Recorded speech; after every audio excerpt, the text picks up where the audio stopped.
కాలంలో క్రికెట్ బెట్టింగ్లు cricket start అయింది, ఐపీఎల్ మ్యాచ్లు.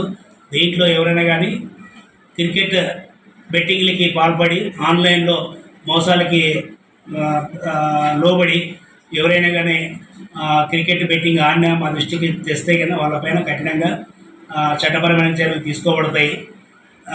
కాబట్టి అందరూ ప్రజలకి తెలియజేసేది ఏమనగా, ఏదైనా ఐపీఎల్ మ్యాచ్ని క్రికెట్ మ్యాచ్గా ఆస్వాదించాలి తప్ప దాన్ని ఒక బిజినెస్ లేకుంటే ఒక ఆన్లైన్ గేమ్గా చూసే డబ్బులు దాని మీద పెట్టుబడి పెట్టి ఎకనామికల్గా ఫ్యామిలీస్ని లాస్ చేసుకొని డబ్బులు పోగొట్టుకొని ఫ్యామిలీస్ పరంగా తర్వాత ఆర్థికంగా తర్వాత ఫ్యామిలీస్ని రోడ్డున పడేసి వాళ్ళ జీవితాలని పుల్ల చేసుకోకూడదని చెప్పి మేము మెయిన్ పబ్లిక్ అందరికీ కోరుతున్నాము.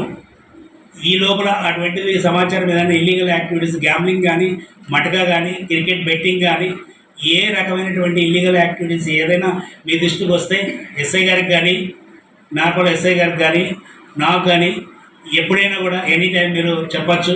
మేము ఖచ్చితంగా దానిపైన చట్టపరమైన యాక్షన్ తీసుకుంటాము. ఎల్లవేళ మీకు అందుబాటులో ఉంటామని కోరుచున్నాం.